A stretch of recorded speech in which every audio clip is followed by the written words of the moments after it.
जय श्री कृष्ण। सत्य सनातन धर्म यूट्यूब चैनल पर आप सभी का स्वागत है। भादों मास के 8वें अध्याय की कथा। भाद्रपद मास का महीना बड़ा ही पवित्र महीना है। इसमें भगवान श्री कृष्ण, माता दुर्गा, भगवान गणेश जी की पूजा का बड़ा महत्व है। उतना ही महत्व होता है तुलसी पूजन का। प्राचीन समय में एक नगर में एक गरीब व्यक्ति रहता था। वह बहुत ही धर्मात्मा और ईश्वर का भक्त था, परंतु गरीब होने के कारण उसके घर में अन्न का अभाव रहता था। उसकी पत्नी सदैव दुखी रहती और अक्सर भगवान से प्रार्थना करती थी कि हे प्रभु, हम पर कृपा करो ताकि हम भी दूसरों को दान पुण्य कर सकें। जो व्यक्ति था वो तो भगवान की पूजा पाठ किया करता था और उसकी पत्नी भी भगवान की पूजा करती थी। भगवान से प्रार्थना करती थी कि हे प्रभु, हमारे ऊपर अपनी कृपा दृष्टि बनाए रखें। हे प्रभु, हमारे ऊपर कृपा करें ताकि हम भी दान पुण्य करें। इस प्रकार से वह भगवान गोविंद से प्रार्थना करती थी। भाद्रपद मास का महीना था। एक दिन ब्राह्मण ने संकल्प किया कि चाहे जैसे भी हो वह इस मास में तुलसी माता की पूजा और व्रत करेगा। पूरे महीने उसने नियम बना लिया कि पूरे महीने प्रतिदिन वह भगवान की पूजा करेंगे और साथ साथ तुलसी माता की पूजा करेंगे। उसने जंगल से मिट्टी लाकर अपने आंगन में तुलसी का पौधा लगाया और श्रद्धा से प्रतिदिन उसका पूजन करने लगा। कुछ ही दिनों बाद उसके घर में धीरे धीरे गरीबी नष्ट होना शुरू हो गई। कहते हैं कि जिस घर में तुलसी की पूजा की जाती है उस घर में साक्षात माता लक्ष्मी का वास होता है। उस घर में कभी दरिद्रता नहीं आती, कभी किसी भी प्रकार का कष्ट या संकट नहीं आता। सनातन धर्म के हिसाब से सभी को तुलसी का पौधा घर में जरूर लगाना चाहिए। जिस घर में तुलसी का पौधा होता है वहाँ पर लक्ष्मी नारायण का वास होता है। उस घर में कभी किसी भी प्रकार की परेशानी नहीं आती। कुछ ही समय बाद माता तुलसी ने उससे कहा, हे ब्राह्मण, तुमने भक्ति और श्रद्धा से मेरा पूजन किया है। मैं तुम्हें आशीर्वाद देती हूँ कि अब कभी तुम्हारे घर में अन्न की कमी नहीं रहेगी, धन की कमी नहीं रहेगी।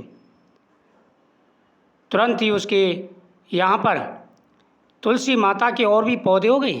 साथ ही उसके घर में धीरे धीरे धन बढ़ने लगा, संपत्ति बढ़ने लगी और उसके यहाँ पर हर प्रकार का सुख और वैभव प्राप्त हो गया। उसने नियम बना लिया, प्रतिदिन 100 ब्राह्मणों को, 100 गरीबों को भोजन कराता था। पति पत्नी दोनों मिलकर के प्रतिदिन अन्नदान करते, जलदान करते, जिसको जैसी आवश्यकता होती थी उसी प्रकार से दान करते थे। भादों मास में तुलसी माता की पूजा, दान पुण्य का और व्रत करने से घर में सुख और समृद्धि आती है। भादों के महीने में तुलसी पूजा करने से गरीबी दूर होती है, घर में खुशियाँ आती हैं, सुख और समृद्धि आती है। उसके साथ साथ आपदाएं जो आती हैं वो भी दूर होती हैं। घर के अंदर हमेशा सुख और समृद्धि बनी रहती है। इस मास में की गई थोड़ी सी सेवा भी 100 गुना फल प्रदान करती है। निर्धन व्यक्ति भी यदि सच्चे मन से व्रत और पूजा करें तो भगवान उसके ऊपर कृपा बरसाते हैं और उसकी हर मनोकामना पूरी करते हैं।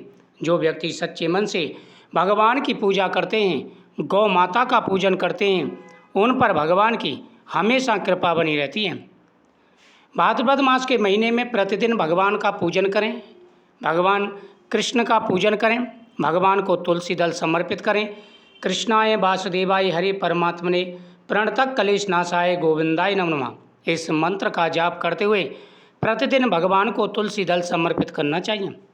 प्रतिदिन सुबह और शाम भगवान के सामने दीपक जलाएं। साथ ही मंदिर में जाएं, भगवान शिव और पीपल वृक्ष के नीचे दीपक जलाना चाहिए। शास्त्रों में कहा गया है कि जो व्यक्ति पीपल के नीचे, तुलसी के नीचे, मंदिर में, नदी तालाब पर दीपदान करते हैं उनके ऊपर सदाई भगवान की कृपा बनी रहती है।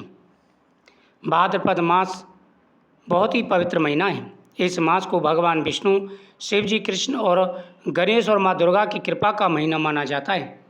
इस महीने में जो व्यक्ति हर बार का व्रत करते हैं, साथ ही जो पर्व आते हैं उसका व्रत करते हैं और नियमित रूप से गरीबों की सहायता करते हैं, दान पुण्य करते हैं, भगवान का पूजन करते हैं, उनके ऊपर नारायण हमेशा प्रसन्न रहते हैं। घर में खुशियाँ बनी रहती हैं। साथ ही प्रतिदिन कथाओं का श्रवण भी करना चाहिए और भगवान के मंत्रों का जाप करना चाहिए। इससे जीवन के सारे कष्ट दूर हो जाते हैं। ओम नमो भगवते वासुदेवाय नमः।